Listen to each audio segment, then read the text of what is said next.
Hey guys, today I'm going to tell you how to fix Cash App connection issue, and this is actually very easy.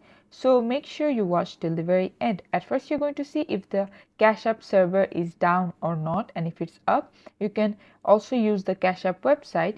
You can check your Cash App network connection, and then you're going to clear the app cache and data.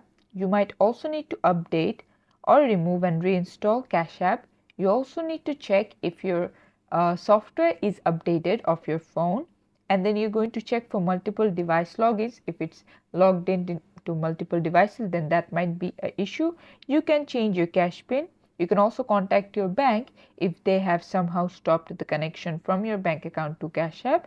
And finally, you can contact their customer support to let them know if none of these steps are working. And there you go. This is how you can do it. Thanks for watching. Please leave a like and subscribe for more tutorials like this, and I'll see you guys in the next one.